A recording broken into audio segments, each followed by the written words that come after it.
늘 뒤에서 이게 예배를 섬기다가 앞에 이렇게 서니까 떨리기도 하는데 찬양이 더 은혜가 되게 들리네요. 네, 오늘 특별히 박수를 치면서 이렇게 찬양하는 걸 보고 너무 지금 제가 흥이 나가지고 저기 가서 저도 하고 싶었는데, 늘 우리에게 은혜의 찬양을 들려주시고 또 하나님께 최선의 찬양을 올려주는, 우리를 대신해서 올려주는 우리 웨슬레이 찬양대 위에서 우리 함께 한번 감사의 박수, 우리 격려의 박수 한번 하겠습니다.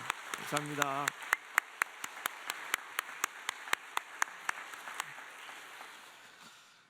미국 타임지 선정 20세기 가장 영향력 있는 인물 100인에 선정된 미국의 TV쇼 진행자 오프라 윈프리가 2019년에 책을 하나 썼습니다. 위즈덤, 지혜라고 번역된 책인데, 이 책은 9년간 주일마다 일요일마다 슈퍼 소울 선데이라는 토크쇼를 진행하면서 거기에서 만난 여러 사람들 중에 자신에게 영향력을 주었던 그런 대화들을 모아놓은 모음집입니다.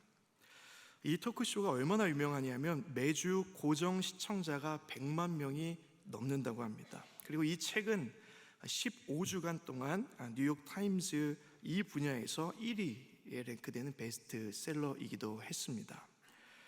그런데 이 책에 자주 나오는 주제가 하나 있는데, 그것이 바로 영성입니다.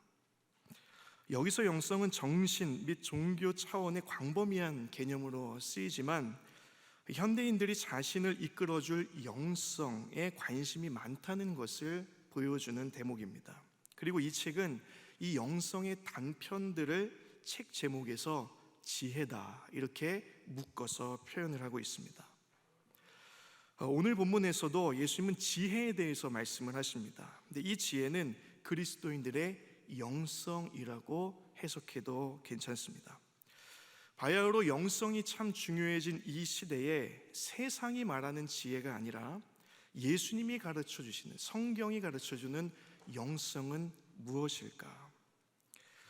어느 날 예수님께서 비유의 말씀을 우리에게 들려주셨습니다. 비유는 이렇습니다. 오늘 15절부터 17절까지의 말씀을 우리 다시 한번 함께 읽어보겠습니다. 15절부터 17절입니다. 귀 있는 자는 들을지어다. 이 세대를 무엇으로 비유할까?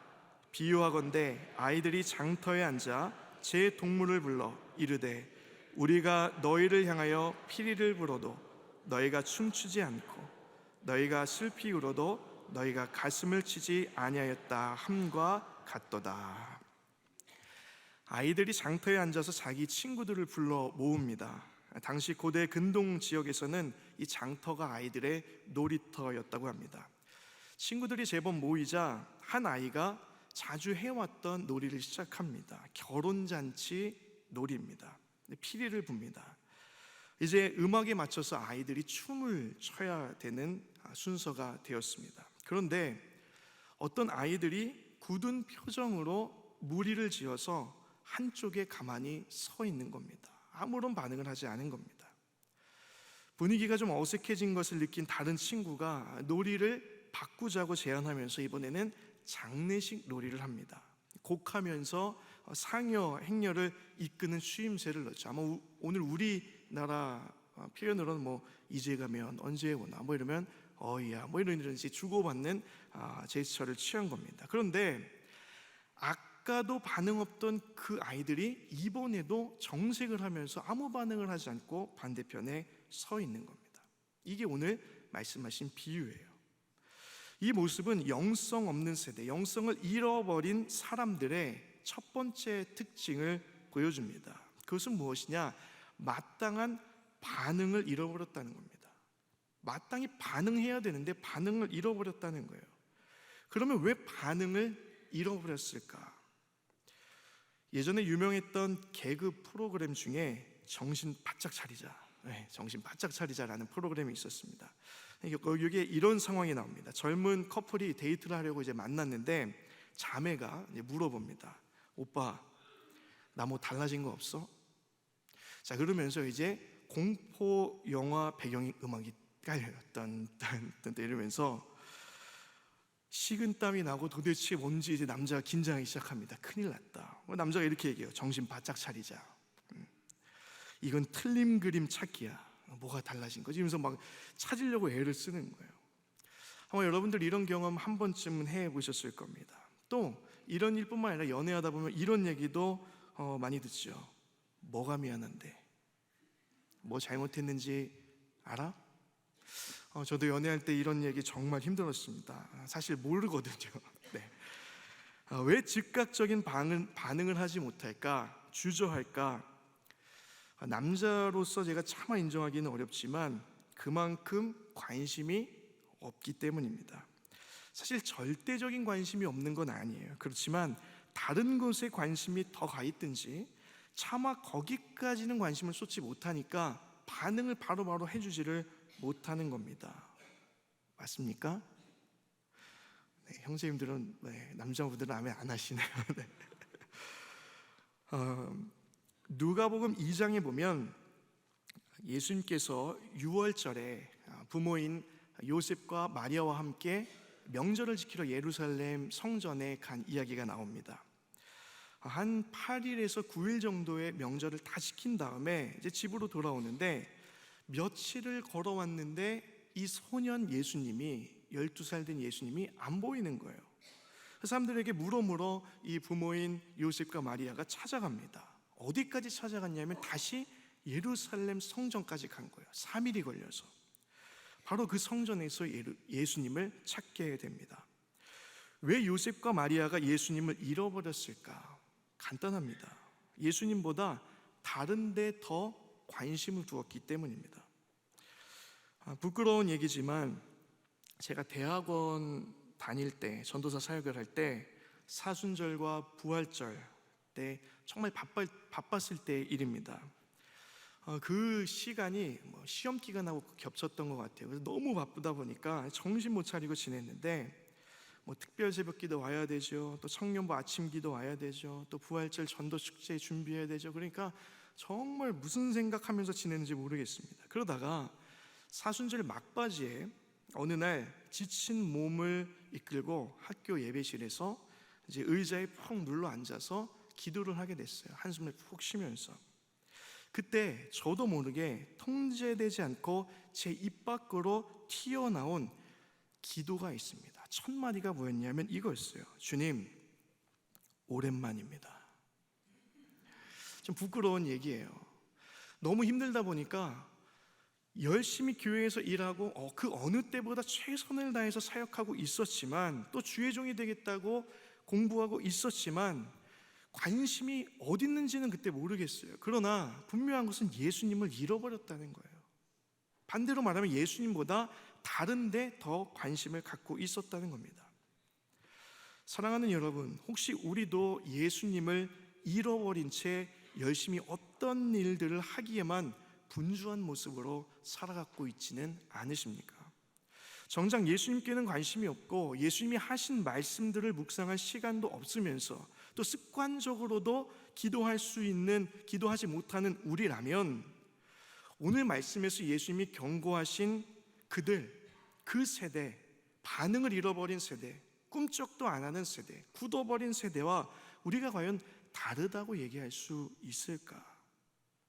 예수님을 잃어버리면 우리가 주님을 위해 아무리 열심히 일한다 하더라도 사실 그것은 나를 위한 일이 될 수밖에 없습니다. 예수님 당시 사람들도 종교 생활은 정말 열심히 했어요. 그러나 왜 요한의 경고와 예수님의 초대에 응하지 못했을까? 간단합니다. 다른 데 관심이 있었으니까. 우리는 이처럼 예수님에 대한 반응을 잃어버린 사람들을 통해 영성이 무엇인지를 깨달을 수 있습니다. 영성이란 무엇이냐면 관심의 우선순위를 예수님께 둘 때 시작되는 변화라는 거예요. 다시 한번요. 영성은 관심의 우선순위를 오직 예수님께만 두고 초점을 맞출 때 거기서부터 시작되는 변화가 영성이라는 것입니다. 미국에서 1896년 찰스 셀던이라는 사람이 쓴 What would Jesus do? 예수님이라면 어떻게 하실까라는 책이 있었습니다. 소설인데 주인공은 모든 생각과 행동 앞에서 늘 이렇게 질문을 던져요. 예수님이라면 과연 어떻게 하실까? 소설 속의 이 질문을 읽은 청년들 중에 몇몇이 이걸 진지하게 좀 받아들였어요. 그래서 미시간주 홀랜드에 있는 한 청년 모임에서 이것을 신앙 운동으로 전개하기 시작합니다. 예수님이라면 과연 어떻게 하셨을까? 오늘 어떻게 살아가셨을까? 어떤 말을 하셨고 이 상황에서 어떻게 대처하시고 어떻게 기도하셨을까? 고민한 거예요. 그렇게 고민하다 보면 세상이 조금씩 바뀌지 않을까? 공동체가 바뀌지 않을까? 여러분, 이 작은 질문에서부터 훗날 WWJD라는 혼전 순결 운동과 청년 신앙 운동이 미국 전역에 불일 듯이 일어나게 되었습니다. 이처럼 예수님께 관심을 두고 예수님이라면 여기에서부터 시작된 변화, 그 변화의 너비와 깊이가 바로 그리스도인의 영성인 거예요. 예수님이라면 어떻게 했을까? 고민하고 그 고민대로 실천하는 삶의 반경이 나의 영성인 것입니다. 제가 신방을 하다가 한 권사님께서 오늘 산부 예배에 오셨을 수도 있네요. 보통 산부 예배 들으시는데 한 권사님께서 목사님, 저는 일어나자마자 스마트폰을 찾아서 성경을 켭니다. 그리고 정해진 본문을 읽고 기도하고 하루를 시작합니다. 이렇게 얘기하셨어요. 제가 처음에는 일어나자마자 스마트폰 이게 맞나 이런 생각을 했는데 제가 그 얘기를 듣고 곰곰이 생각해 보니까 너무 좋은 습관인 거예요. 아침에 뉴스나 나의 관심거리를 먼저 접하기 전에 누군가에게 어떤 연락이 왔나 세상사에 관심을 갖기 전에 먼저 내 생각과 정신을 관심을 예수님께 붙들어 매는 겁니다. 말씀에 붙들어 매는 거예요. 여러분, 이러한 사소한 실천에서부터 우리의 관심사가 예수님께 집중이 되고 그러면서 영성이 빚어지는 겁니다. 관심 1순위에 예수님을 두는 이 실천, 이 작은 실천, 그리고 그에 따른 변화가 저 여러분의 있기를 주님의 이름으로 축복합니다. 그것이 바로 우리의 영성인 것이에요. 자, 이어서 예수님께서는 이 비유를 이제 직접 나서서 해석을 해주십니다. 어떤 해석일까? 자, 오늘 18절과 19절의 말씀도 우리 다시 한번 읽어보겠습니다. 18절, 19절입니다. 요한이 와서 먹지도 않고 마시지도 아니하며 그들이 말하기를 귀신이 들렸다 하더니 인자는 와서 먹고 마시매 말하기를 보라, 먹기를 탐하고 포도주를 즐기는 사람이요 세리와 죄인의 친구로다 하니 지혜는 그 행한 일로 인하여 옳다함을 얻느니라. 아멘. 앞의 비유에서는 어떤 요청에도 반응하지 않는 아이들이 등장했어요. 그런데 이 예수님의 해석으로 넘어오면서 이 아이들의 태도가 좀 바뀝니다. 반응하지 않는 게 아니라 이제는 반응을 하는데 비난과 조롱으로 반응을 하는 거예요. 세례 요한에 대해서 또 예수님에 대해서 악하다고 비난하고 조롱하고 매도를 하는 겁니다. 실제로 당시 사람들이 세례 요한에 대해서는 오늘 말씀에 있듯이 귀신 들린 자, 오늘날로 말하면 정신 나간 사람인 거예요. 미친 사람이라고 조롱을 했습니다. 요한은 아버지가 제사장이었어요. 그리고 어머니도 제사장 가문의 딸이었습니다. 요한이 아들로서 그 일을 이어가는 것, 제사장의 일을 이어가는 것은 어쩌면 당연한 모습이에요. 그런데 이 요한의 선택한 삶은 무엇이냐면 들판에서 야인으로 살았습니다. 메뚜기와 돌 사이에 있는 꿀을 먹으면서 살았어요. 낙타 털옷을 입고 곳곳에 다니면서 심판과 경고의 메시지를 크게 소리치면서 다녔습니다. 그러니까 많은 사람이 봤을 때 정말 저건 제정신이 아니다 이렇게 얘기할 수 있는 그런 모습은 분명했어요. 그러나 요한이 선포한 말씀은 껍데기뿐인 가식적인 신앙생활에 대한 분명한 하나님의 경고였습니다. 분명해요. 또 예수님에 대해서도 마찬가지예요. 예수님에 대해서는 식탐이 많은 술꾼이다 이렇게 비난했습니다. 그리고 죄인들의 패거리다, 한패거리다, 똑같은 사람이다, 죄인이다 이렇게 조롱했어요. 사실 예수님께서 죄인들을 찾아간 이유는 그들에게 구원의 기회를 주시기 위함이었어요. 왜냐하면 이 죄인들은 스스로 사회적인 편견에 의해서 나는 구원에서 멀다, 나는 구원받을 수 없다, 이렇게 좌절하고 낙망하고 있었기 때문이죠. 그래서 예수님께서 낮아지셔서 그들 곁에 가신 거예요. 그래서 자신의 곁을 내어주고 자신의 품을 내어준 것입니다. 왜? 너희도 구원받을 수 있다고, 구원받아야 된다고. 그러나 이 당시 사람들은 그것을 죄인의 패거리라고 매도한 거예요. 왜 사람들은 무관심을 넘어서 요한과 예수님에 대해서 적극적으로 조롱하고 매도했을까? 훗날 이게 시간이 지나면 어떻게 되냐면 나중에는 감옥에 있었던 세례 요한이 죽을 때도 아무도 거기에 반응하지 않습니다. 당연하게 여겨요. 예수님을 십자가에 못 박을 때도 아무도 대항하지 않고 그 일이 맞다고 다 동의하게 됩니다. 무시무시한 죄의 물결 속에 살아가게 되는 거죠. 그러면 왜 그들이 반응하지 않는 것을 넘어 적극적으로 공격하고 매도했을까라는 거예요. 그 이유는 또한 간단합니다. 자신들의 잘못을 지적했기 때문이에요. 불편했기 때문입니다. 또 자신들이 누리고 있었던 것을 위협한다고 생각했기 때문이에요. 간단해요. 인기, 존경, 기득권, 권위, 자리, 영향력, 오름, 이런 것들이 나의 것이라고 생각했는데 그것들이 예수님과 세례 요한에게 가니까 싫은 거예요. 매도해 버린 겁니다. 러시아를 대표하는 대문호 중에 한 사람인 도스토옙스키가 쓴 카라마조프가의 형제들이라는 소설이 있어요. 이 소설 안에 또 하나의 극이 등장합니다. 근데 내용은 이래요. 중세시대의 종교 재판으로 악명이 높던 스페인 세빌리아에 예수님이 하늘에서 내려오십니다. 잠시 내려오세요. 군중이 막 모여들었어요. 거기서 예수님이 죽었던 소녀를 살리는 기적을 행합니다. 그랬더니 교황청에 난리가 났어요. 곧장 교황청에서 나와서 예수님을 체포합니다. 여러분 너무 심각하게 들으시면 안 됩니다. 소설이에요. 진짜가 아니고 너무 심각하게 들으셔서. 이 교회 지도자였던 대신문관이 옥에 갇힌 예수님을 찾아와요. 그래서 예수님을 설득하고 자신들의 입장을 좀 해명합니다. 근데 뭐라고 얘기하냐면 이렇게 얘기해요. 예수님, 당신의 이름으로 기독교적인 질서와 권위를 다 세워놨는데 지금 이렇게 재림해버리면 도대체 뭘 어쩌자는 것입니까?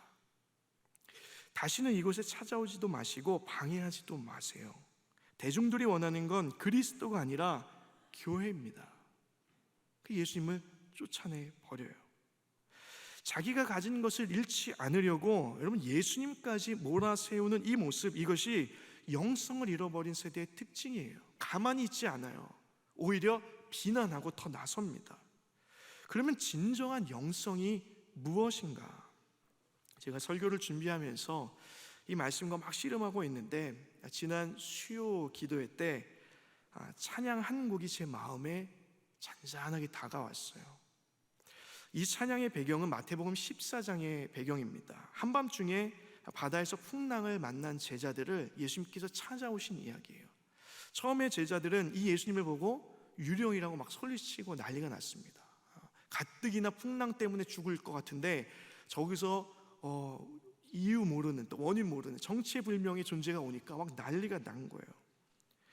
근데 예수님이셨습니다. 베드로가 이렇게 요청하죠. 주여, 만일 주님이시거든 나를 명하사 물 위로 걸어오게 하소서. 그랬더니 예수님이 짧게 대답하십니다. 오라, 오라. 베드로가 그 즉시 배에서 뛰어내려요. 그리고 나서 예수님께 걸어갑니다. 찬양 가사가 이렇게 되어 있습니다. 제가 읽어드릴게요. 주님 나를 부르시니 두려움 없이 배에서 나아가리라. 주님 나를 부르시니 주님 내게 오라시니 주님 보고 계시기에 의심치 않고 바다를 걸어가리라. 주님 보고 계시기에 주님 여기 계시기에. 후렴은 한번 불러볼까요? 잘은 못 부르지만 한번 불러볼게요. 주님 여기 계시기에 이 깊은 바다가 반석이 되고 주님 여기 계시기에 반석 위를 내가 걸어가리라. 주님 여기 계시기에 저 거친 파도가 반석이 되고, 주님 여기 계시기에 반석 위를 내가 걷습니다. 뭐 이런 찬양이에요. 제가 찬양 부르다가 깨달은 게 있어요. 여러분, 이게 영성이구나라는 걸 깨달았습니다. 사랑하는 여러분, 영성이 무엇이냐? 영성은 예수님을 향해 내 삶을 던질 때 경험되는 능력이에요. 다시 한번요. 영성은 예수님을 향해 내 삶을 던질 때 경험되는 능력인 줄 믿습니다. 세상 한복판에서 나를 지켜주리라고 믿고 의지했던, 내 몸을 맡긴 그 오래된 배에서 뛰어내려서 오라, 이렇게 말씀하시는 주님께 그냥 나아가는 거예요. 계산하지 않고 가는 겁니다. 그럴 때 물 위를 반석처럼 걷게 되는 것, 불가능한 일이 열리게 되는 것, 해결되지 않던 문제가 풀어지는 것, 그것이 영성이라는 거예요. 왜 예수님 당시에 사람들이 예수님 가까이 가지 못했습니까? 자신들이 타고 있던 배에서 뛰어내릴 용기가 없었던 거예요. 이미 타고 있던 배에서 너무 많은 것을 누리고 있었기 때문입니다. 그러나 껍데기만 남아있는 영성이 아니라 살아있는 영성은 배에서 당장 뛰어내려서 예수님만 보고 걸어가는 거예요. 여러분, 그래서 영성은 어쩌면 안주하고 있는 것이 아니라 인생의 광야와 폭풍 속에서 빚어지는 것일 수 있습니다. 구약 성경에 보면 다윗이 이 시편 말씀에 정말 빛나는 주옥 같은 고백들을 해놓은 게 있어요. 우리가 자주 찬양하지 않습니까? 근데 여러분, 이 찬양들이 대부분 궁궐에서 진 시가 아니에요.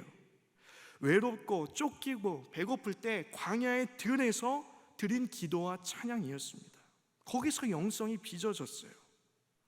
또 1517년 우리가 잘 아는 마르틴 루터도 절대 권력으로 무장해 있던 당시 교회 기득권을 향해서 95개의 반박문을 발표했어요. 그는 크고 화려한 성당 천장에서 스테인드 글라스를 향해서 통해서 쏟아져 내려오는 그 빛을 하나님의 영광이라고 착각하지 않았습니다. 그가 파면당했을 때 얻은 별명이 있어요. 프로테스탄트, 저항자입니다. 여러분, 파면당하는 건 큰일이에요. 그러나 이 루터에게 보인 것이 무엇이었겠습니까? 오라, 부르시는 주님만 보고 배에서 뛰어내린 거예요. 자신의 삶을 다 책임져줬던 그 큰 배에서 뛰어나간 것입니다. 오늘 웨슬리 회심주일이에요. 존 웨슬리가 1738년 올드스케이트 거리에서 작은 기도 모임에서 성령 받아요. 그동안 타고 있던 옥스퍼드라는 학벌의 배, 주목받았던 또 철저한 원칙주의 엘리트라는 배, 그리고 보장받았던 교수라는 배 다 뛰어내려서 주님과 함께 가난하고 소외된 자들에게로 나아갑니다. 그래서 영국 전역이 복음화됐어요.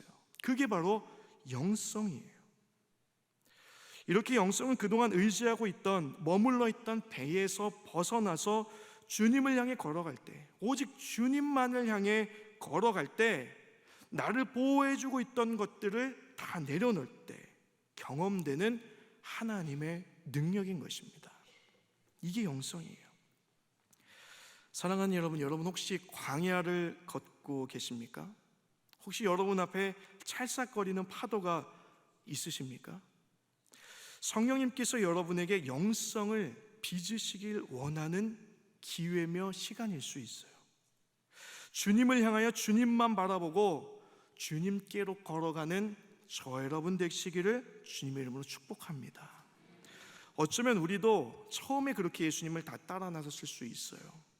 가족이 반대해도, 좀 손해를 봐도, 수입이 적어도, 또 사람들이 뭐라 해도 그렇게 예수님 좋아서 예배했고 또 세상과 다르게 여기까지 살아왔는지 몰라요. 그런데 여러분, 지금 우리의 모습은 여전히 그렇습니까? 어느새 계산하고 머뭇거리는 거예요. 예수님의 손짓과 음성을 듣고도 선뜻 나서지를 못하는 거죠. 말씀을 들어도 이 말씀을 다른 사람이 들어야 할 말씀이라고 토스해 버리는 거예요. 예수님이 가자는 그곳까지 가지 못할 것 같다는 마음이 계속 드는 겁니다. 나중에는 불편하니까 귀를 닫고 예수님과 거리를 두고 그렇게 관중이 되고 무리가 되고 나중에 예수님을 떠나가게 되는 거예요. 여러분, 이게 다른 사람의 얘기가 아닙니다. 그러나 사랑하는 여러분, 늦지 않았습니다. 주님께서 오늘 말씀을 통해서 우리에게 하시는 말씀이 이거예요. 오라. 계산하지 말고 나를 향해 다시 한번 걸어오라는 겁니다. 처음 믿었을 때 그 순수한 마음으로, 뜨거운 마음으로 계산하지 않고 나만을 향해 걸어오라. 함께 나와 더불어 먹고 마시고 교제하자는 거예요. 여러분, 그것에 응답하는 저 여러분 되기를 축복합니다. 여러분, 혹시 인생에 갈급한 분이 계세요? 배에서 뛰어내릴 뿐 아니라 주님께 달려가시길 바랍니다. 달려가세요. 그분과 마주 앉아서 다시 한번 주님, 저 오랜만에 왔어요. 여러분, 우리가 예배 많이 드리지만, 계속 매주 예배 드리지만 주님과 영적 교제는 다른 겁니다. 내가 정말 주님을 부르고 주님의 음성이 나에게 들려오는 그 교제는 다른 거예요. 그게 없다면 우리는 이 당시에 예수님이 지적한 껍데기뿐인 영성가도 아니죠. 그럼 변질된 신앙인일 수밖에 없습니다. 사랑하는 여러분, 주님이 오라 부르십니다. 거친 파도라 할지라도 주님만 바라보고 주님만 향하여 걸어갈 수 있는 살아있는 영성을 소유하는 저 여러분 되기를 주님의 이름으로 축복합니다. 오늘 마지막 본문 마지막에 예수님께서 이렇게 말씀하세요. 19절 뒷부분 우리 자막으로 함께 읽어보겠습니다. 시작. 지혜는 그 행한 일로 인하여 옳다함을 얻느니라. 내 삶을 다시 예수님께 던질 때 결국 그것이 옳았음을 우리는 알게 될 거예요. 훗날 이것이 진짜 지혜였음을, 그것이 바른 영성이었다는 것을 우리가 던질 때 비로소 알게 될 것입니다. 마지막 이 말씀으로 좀 말씀을 정리하려고 합니다. 이어령 선생님이 쓴 짧은 이야기 긴 생각이라는 책이 있어요. 이 책에 보면 구구소환도라는 이야기가 나옵니다. 우리 선조들은 추운 겨울이 찾아오면 동짓날 구구소환도라는 그림을 그렸대요. 99 80일 소환도, 하얀색 매화 꽃 그림입니다. 그러니까 81송이의 하얀 매화를 그려놓고 창문에 붙인다는 거예요. 당시 옛날에는 추우니까 이제 창을 틀어 막는 거죠. 그리고 동지에서부터 하루씩 하나씩 그 꽃송이를 붉게 물들여 갔다고 합니다. 드디어 마지막 한 송이가 붉게 칠해지면 그 그림을 떼고 창문을 열어 제치면서 봄을 맞이했다는 거예요. 그 그림 뒤에는 진짜 붉은 매화가 피어 있었다는 겁니다. 추운 겨울 같은 여러분 이 세대예요. 이 시대예요. 그러나 우리가 한 주 한 주, 한 번 한 번의 예배마다 또 하루하루의 삶 속에서 하얀색의 무채색의 그런 나의 삶 가운데 주님의 십자가의 은혜와 보혈을 새기며 물들이며 간다면 우리는 언젠가 주님 앞에 섰을 때에 그림으로서의 영성이 아니라 그 영성의 실체, 오라 부르신 그 주님을 누구보다 선명하게 두 눈으로 보면서 주님 품에 안기게 될 줄 믿습니다. 오늘 말씀을 마무리합니다. 사랑하는 성도 여러분, 영성은 관심의 우선순위를 예수님께 둘 때 시작되는 변화입니다. 그리고 또한 영성은 예수님을 향해 내 삶을 던질 때 경험되는 하나님의 능력입니다. 살아있는 영성으로 바다를 반석처럼 걸으면서 사는 저와 여러분의 삶이 되기를 예수 그리스도의 이름으로 간절히 축원합니다. 기도하겠습니다. 우리를 사랑하신 하나님, 주님께서 오늘 예배를 통해 다시 한번 오라 부르시는 그 음성을 듣기를 원합니다. 그동안 많이 생각하고 주저하고 계산했던 것 내려놓고 다시 한번 주님을 처음 만났을 때처럼 주님만 사랑하여서 또 주님만 만나고 싶어서 달려나갈 수 있는 우리 모두 될 수 있도록 인도하여 주시옵소서. 그리하여 풀리지 않는 문제가 풀리고 해결되지 않던 그런 여러 어려운 상황 가운데에 거친 파도를 반석과 같이 걸을 수 있는 살아있는 영성으로 승리하는 우리 모두 될 수 있도록 인도하여 주시옵소서. 우리 구주 예수 그리스도 이름으로 기도하옵나이다. 아멘.